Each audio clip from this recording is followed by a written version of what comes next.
یا صاحب الزمان یا وارث قرآن.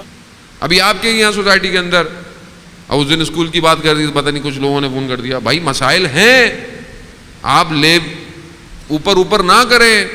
کوچنگ سینٹر آپ کے یہاں کھلے ہوئے ہیں، خوب چلیں، آپ کے پاس جگہ نہیں ہے کہ آپ کو ایجوکیشن پڑھا رہے ہیں، جگہ نہیں ہے. لیکن آپ کو کون کہہ رہا ہے کہ پکنک پر بھی آپ کو لے کے جائیں ہر جگہ؟ کس نے کہا ہے آپ کو؟ آپ کے معاشرے میں علماء ہیں، آغا نسیم ہیں اور علماء ہیں، بہترین علماء ہیں، آپ ان کی سرپرستی میں بیٹھیں. ورنہ اگر آپ اس شجر طیبہ سے مدد نہیں لیں گے تو شجر خبیثہ تو اتر رہا ہے. اور آپ سمجھ رہے ہیں کہ ہم لبرل ہو رہے ہیں، سیکولر ہو رہے ہیں، یہ کوئی کامیابی نہیں ہے، یہ سب کھوکھلا پن ہے، ایک دن گر جائے گا. اور ہم خوش ہوتے ہیں، ہماری بچیاں بھی شاید خوش ہوتی ہوں گی کہ نہیں تھوڑا سا منہ ہو رہا ہے. یہ نہیں عزیزان محترم، مرد تو چاہتا ہی یہی ہے کہ خاتون کسی طریقے سے گھر سے باہر نکلے، اپنی نہیں دوسرے کی. کیونکہ مرد نے جو فرسٹ ورلڈ وار ہوئی تھی اس میں فرانس میں جب مرد ختم ہو گئے تھے تو انہوں نے عورتوں کو باہر نکالا، انڈسٹری میں لگایا. اور نعرہ کیا ہمارا؟ خاتون کو معاشرے میں اپنا کردار ادا کرنا چاہیے، جبکہ اس کو اپنی ہوس پوری کرنی تھی. دنیا یہ کر رہی ہے، اس میں قطعاً کوئی اجتناب یا وہ نہیں ہے کہ مثلا خواتین کام نہ کریں، خواتین پڑھیں نہیں، معاشرے میں اپنا کردار ادا نہ، لیکن دائرہ اسلام میں رہ کر دائرہ رہے، محرم نہ محرم کا واضح فرق رہے.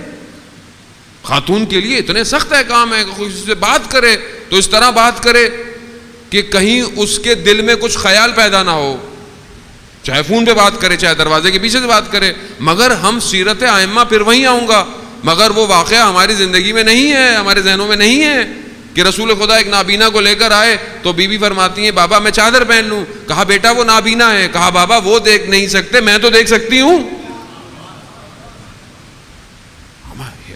یہاں ماؤں بہنوں کو بولو پردہ کریں تو کہتے ہیں وہ حجاب تو مولانا صاحب دل میں ہونا چاہیے. نہیں عزیزان، اگر دل میں حجاب رکھنا ہوتا تو سورہ نور میں پروردگار یہ نہ کہتا کہ اپنی خواتین کو چادروں میں ڈال لو.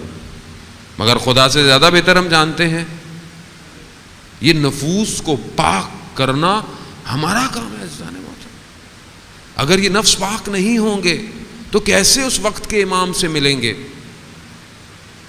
آیت اللہ عراقی کی بہن کے بارے میں بتایا جاتا ہے کہ حج پہ جانا چاہتی تھی یا عمرے پہ، لیکن خوف تھا تو اپنے بابا سے کہا، بھائی سے کہا جا کر، وہ بڑے عالم دین تھے.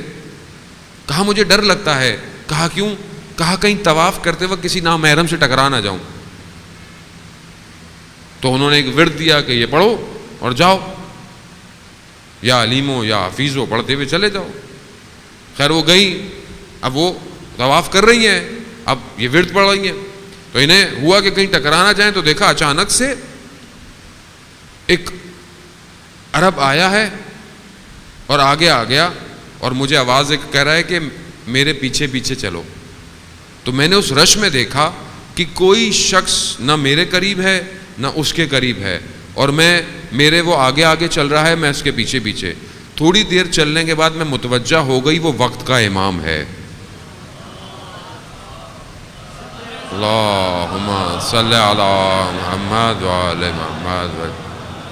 اور کہتی پورے طواف میں میں نے ہاتھ سے ان کو تبرک بھی کرتی رہی اور پورا مجھے طواف کروایا.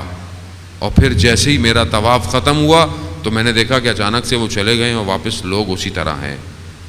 یعنی ایک خاتون اپنے امام سے تشرف کر سکتی ہے اگر چاہے. اپنے آپ کو بچائیں.